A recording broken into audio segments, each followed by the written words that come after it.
And now we are going to go much further with Jeannene LaMarsh about these issues. I welcome Jeannene LaMarsh with us.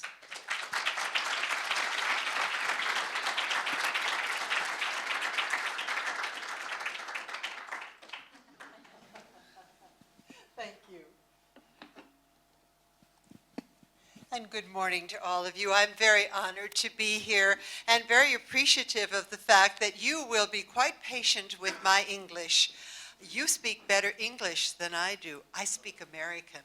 And so I will try not to use any unusual phrases that you might not know. But if I do, just give me a little hand sign and I'll be sure that, that I clarify. I'm very honored to be here because as Carolina has said, change management is growing in its importance, its value, and its recognition in organizations. She's right. 35 years ago, when I would go into an organization and say, you know, you might be better at at the changes you're trying to make if you paid attention to the fact that your people are unhappy, your people are frightened, your people are concerned, your people are resistant, they would say, so what?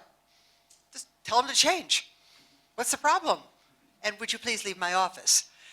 But over the years, we have seen a growing appreciation and awareness, not just because it's a humane thing to do, not just because it makes people feel better and makes people feel more comfortable and reduces some of that pain and fear, but because it actually gives a very, very strong return on investment. There's a cost and an energy to managing change well. But the return on that is changes happen more fully, more successfully. They sustain themselves. They realized faster. And the people's satisfaction with the fact that the organization cares about them makes a big difference when we come with the next change and the next one and the next one.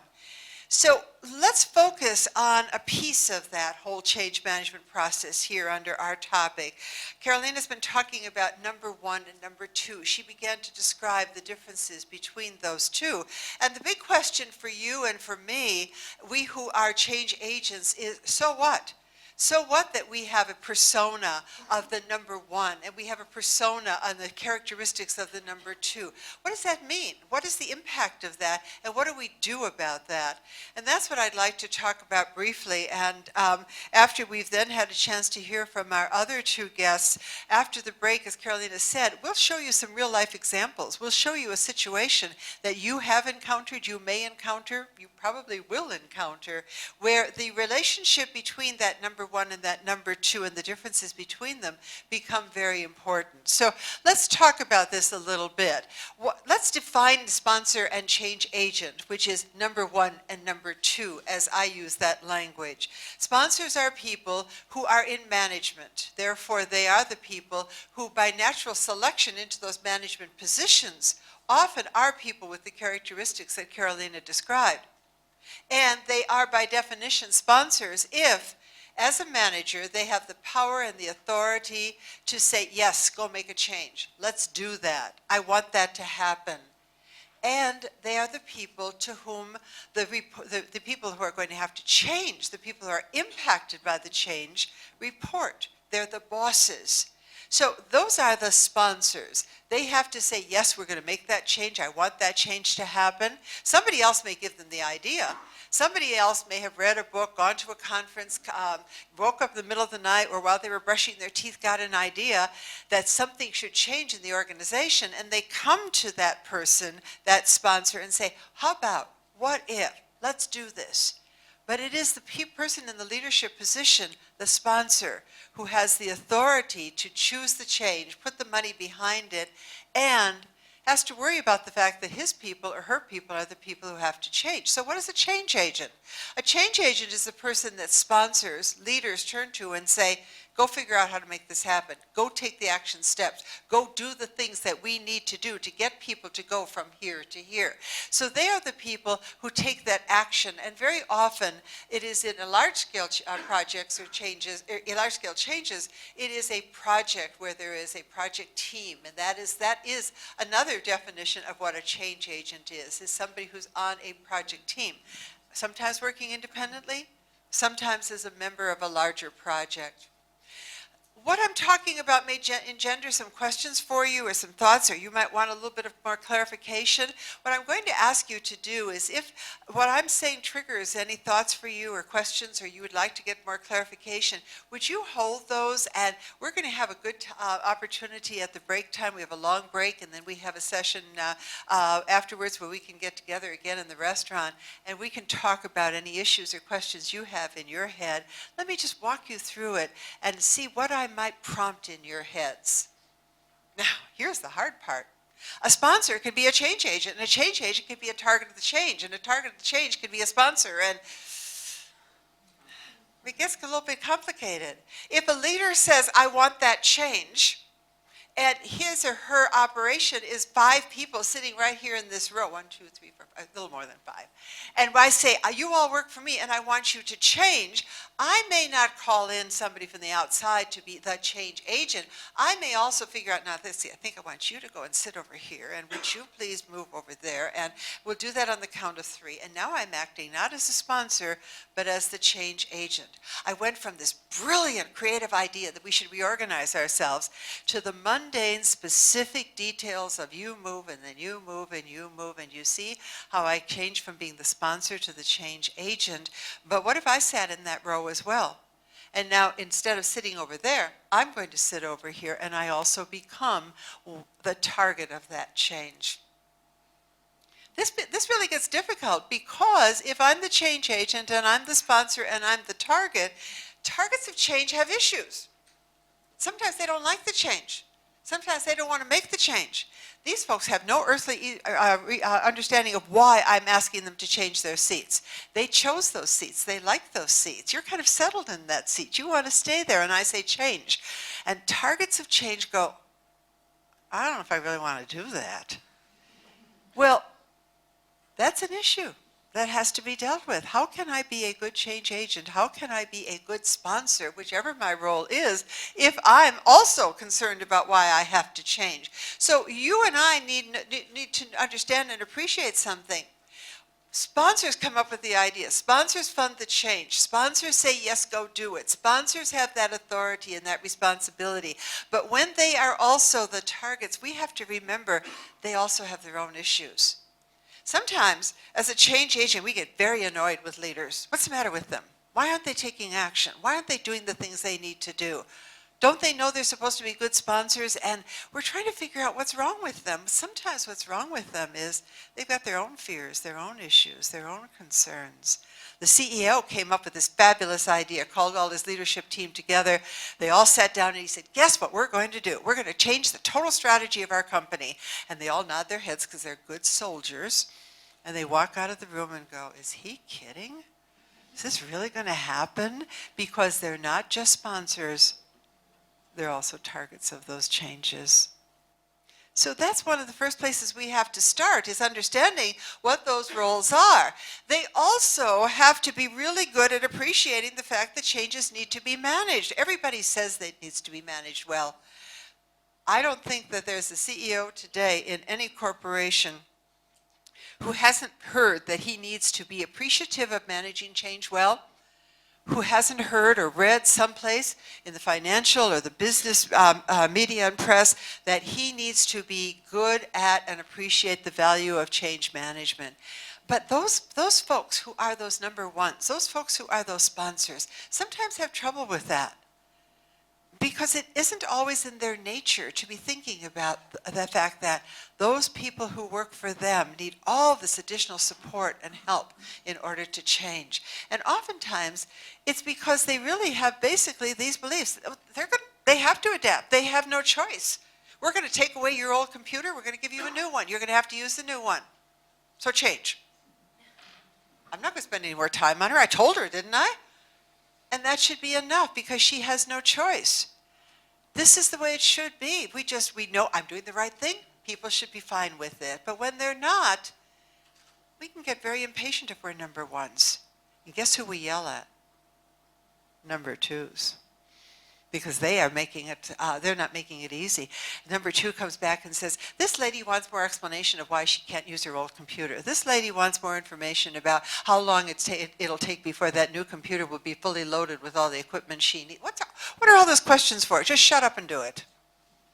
Is often a mindset of people who have a very urgent need to change and don't appreciate and understand why anybody would have a problem with those changes. Carolina talked a bit about the characteristics of these two personas. And when you think about it from these frameworks, that entrepreneurial mindset, that strategy mindset, that big picture mindset says, just do it. It makes sense, we're going to be it. These are the people who can often change themselves very quickly. They're often people who don't need as much support and as much help as somebody in the accounts payable department or somebody on the factory floor who doesn't have that kind of thinking style, that kind of orientation. That doesn't mean that the person in the accounts payable department can't change or the factory floor worker can't change. What it means is they need a different approach and they often need more support. That's why we turn to those change agents. So what does a change agent, a number two, have to be? Somebody who is more pragmatic, somebody who is more process-oriented, somebody who can do the hard work of saying, all right, let's sit down and find all those various populations who are going to be affected by this change. Let's do a deep dive into the reasons why they might have issues, they might have concerns, they might have fears, they might have resistance. And let's take design a plan of action that we can use to either prevent all those issues from surfacing for people or that can reduce those fears and concerns and issues as they go through this process. Sitting down in front of a computer, filling out an Excel spreadsheet, gathering this data, having conversations, that takes a pragmatist. That takes an operational person. That takes somebody who is very comfortable with the detail work that the number one has no patience for and number two, no time for. That uncommon marriage of two different personas that are absolutely necessary.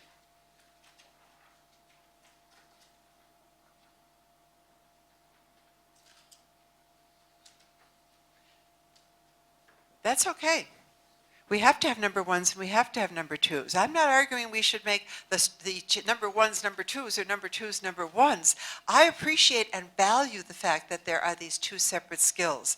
The number ones are the people who build our companies. The number ones are the ones who are the powerhouse behind our economies in all of our countries and in the world. They're the people who make sure that we have businesses that produce products and services, that pay workers, that can come home and buy groceries and pay their mortgages. And the cycle is dependent, totally dependent on those number ones. I don't want to do away with them. I don't want to make them into number twos, but I do want them to appreciate the fact that number twos are necessary, that they need those folks, and they need to be patient with the fact that those folks, those number twos, are going to have those kinds of skills and are going to be asked to deploy them. And I want the change agents to be patient and sympathetic and understanding of those number ones, of those strategists. I sit in a lot of meetings with change agents who do a lot of what I call, this is a technical term, bitching and moaning about the leadership. If only those guys at the top would pay more attention. If only those guys at the top would be better sponsors. If only those guys at the top would be sensitive to the fact that we've got resistance in our population. If only those guys would allow me to do more of the things I know need to be done to manage these changes well. What's wrong with those guys at the top? Well, look what's wrong with those guys at the top. Those guys at the top aren't thinking about this anymore. They've already gone in, they're way far ahead. They've made a decision, let's make a change. They said, okay, let's do it. And now they've left that. They're over here someplace thinking about the next change that needs to be made. And you want them to go back there and pay attention to this change? Well, yeah, you do. You do need them to go back because there are some things they're going to have to do in this process that maybe they're not knowledgeable about, maybe they don't know they're supposed to do, maybe they're not willing to do. Because sponsors do play a role. Number ones do play a role that is beyond just the, let's make this change, now you go do it, change agent. So these different skill sets, these wonderful skill sets that sponsors have, that number ones have, actually are a great asset to the change agent. The trick and those of you who have been practicing change management for a while know it's a real trick, is to get the number ones to play that role of sponsor, not just strategist, not just senior leader, not just great thinker, not just sign the check person, but a sponsor of change. So let's talk a little bit about when we who are change agents ask that sponsor, that leader, to come back from way over there where he or she's already gone thinking about the next change, and to come back here and concentrate with us on our change, the one we're trying to make for that leader, what it is we need from them. What does a sponsor do besides coming up with the idea and writing the check? Well, they have a role. They have a very, very well-defined role. And here it is. Here is the difference between what the sponsor, the leader in the organization does, and what the change agent, the project team person does. Change agents do some work, as I said earlier. They figure out who the target population is. They identify where the potential resistance comes from. And they can only do that if they have the support of the leader to spend that time, to spend that energy. So the first thing a sponsor, at number one, as a leader has to do after coming up with the idea and passing it on to responsibility for deploying it to a change agent, is to say, yes, and I appreciate the fact that this change has to be managed, and I will support you in that effort. So go, change agent, and do this, because I know it's important. Some of them know that. Some of them know that because they were born that way. Not too many. Some of them know that because you've taught them, and they've begun to appreciate and understand it.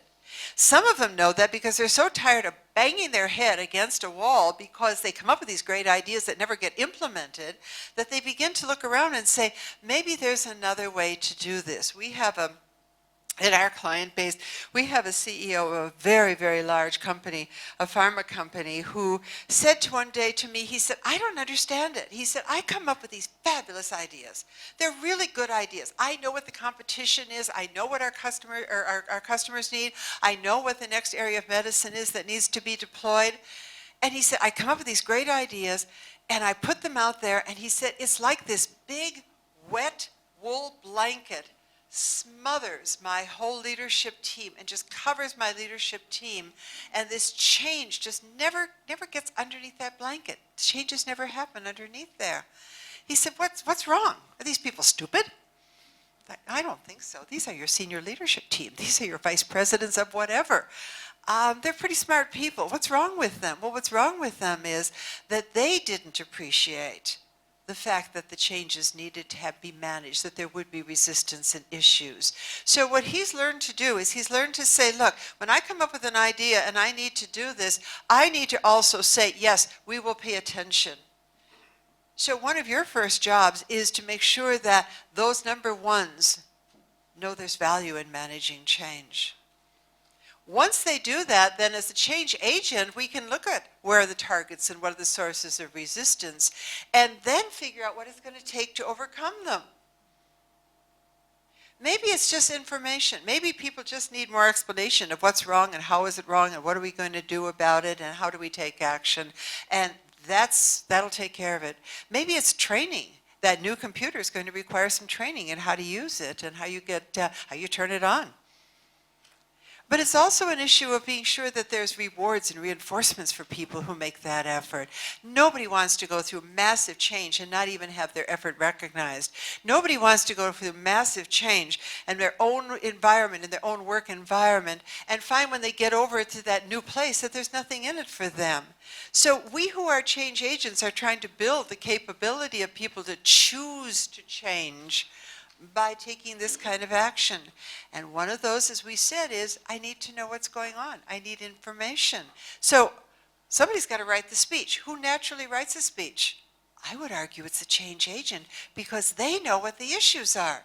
They know what the concerns are because they did all that mapping and all that analysis. But who wants to hear from a number two?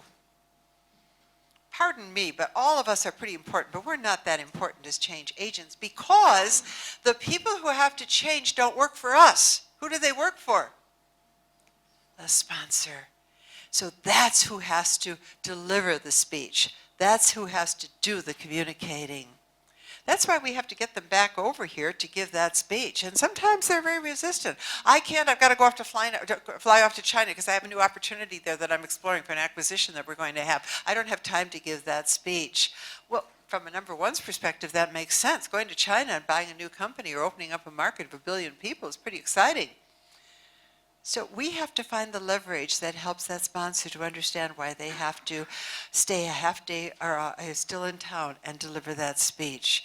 They're also the people who have to provide those rewards and reinforcements because the targets work for them. They don't want to have congratulations on achieving a milestone in their capability to perform the new way from us. They want to hear it from the sponsor. So it's our job to figure out how do we get these entrepreneurial, strategic, long-range, very big picture thinking people to come and do the kinds of activities that we need them to do. How do we get them to pay attention to their role in it? Well, one of the things we want to be very careful of and we want to be very attentive to is the fact that they have a style. They often have a very specific kind of style. And usually, or very often, that style, not usually, but very often, that style is very directive. Do it because I said so. Do it because it's the right thing to do. Do it because we only have 20 days in which to do it. Do it because... And people go, okay, all right, but what am I supposed to do? And how am I supposed to do it? When am I supposed to do it? And when they're looking at the change agent, they say, can you get him to explain that better to us? Can you get him to involve us better in that process? Now, I would argue, and maybe some of you would as well, that the ideal way to get change to happen in any organization is for the people who are going to be impacted to be involved. So if we had a very highly collaborative environment, this would make it a lot easier for us to change because we would have people owning some of that responsibility. There's what we would like as the population of targets, if you will. We who are change agents say, well, the minimum is that I want to have some facilitation here. I want to at least be able to do all the things that I need to do as a change agent. And the sponsor or the leader, the number one, is saying, just tell them to do it. And again, there's that tension. How are you going to get a leader with that kind of a mentality to pay attention to the things that you need him or her to do as a sponsor? We have a secret weapon. You and I, as change agents, have a secret weapon. We've been describing the entrepreneurial, the number one, the sponsor, with certain characteristics. But there's a characteristic we haven't really talked about, which is they look at the bottom line. The bottom line is very important to them. Being very strategic, they're not strategic for its own sake. They're strategic about what they can do to make their company more successful, more profitable, grow, get more customers. And so the bottom line numbers of how their business is doing and what their business is going to do is very, very important to them. They wanted to make a change, not to make a change for itself, but because it would be valuable to the bottom line. It would help that bottom line. You have data about who has to change, how much issues they have, what the consequences would be if those issues and concerns and fears and resistance were allowed to fester and grow and build and ultimately could make the project or the change a failure. That data is what you use as your way of influencing number ones to do the things that you need them to do as a sponsor. In the process, they don't lose their strategy, their strategic thinking capability. They don't lose that entrepreneurial spirit and mentality. We don't want to break that. We want that. We value that. But we also need them to be partners with us in this uncommon relationship. And the data that you gather as change agents makes that happen. Let's look at this. This is your secret weapon. The fact that you know when you do the work of the change agent where people are in that process. Well, very often, there's the entrepreneur. There's the number one. He, as we saw in that little video, he's across, he's moved over, and now he's looking on to the next change. Where's the next tower? Where's the next place that he can go? But look behind him. Look at all those folks behind him. If he doesn't turn around and look at them, if he doesn't know what their issues are, if he doesn't know where they are, and that's in that picture, how can he care about them? That's the data that you and I collect, the data that we bring him, not to just say, look, isn't this terrible? We have some people who are feeling awkward. We have some people who have to be pushed. We have somebody who's actually choosing not to go, even though he can feel the flames on the bottom of his feet. So what? The consequence of that is that this change is in great jeopardy. This change is has a potential for failure. And that's what we're watching, and that's what we're keeping our eye on, and that's what we bring him. To say, look, we can get those people all across that board. Well, maybe not all. There might be one who's just not going to make it. But even he, if he chooses not to change, I want him to do that because he's thought about it, he's considered it, and he's decided, nope, I'm not going. Thank you very much for all your help, but I'm not going. If everybody else goes and they go easily and well, we're going to be in very, very good shape. The job of the sponsor, the job of the change agent are very critical and very different. But you and I, who carry that role of change agent, can make a big, big influence on the job of the sponsor. I have a great deal of concern for the sponsors, but I also have a great deal of sympathy and empathy for them. When I hear people bitching and moaning about the lack of good sponsorship, my first question is, so what are we doing to help them? What are we doing to make this uncommon marriage a very powerful and successful relationship? Let me give you an opportunity to hear from a sponsor entrepreneur, a number one. Bruno, how about you?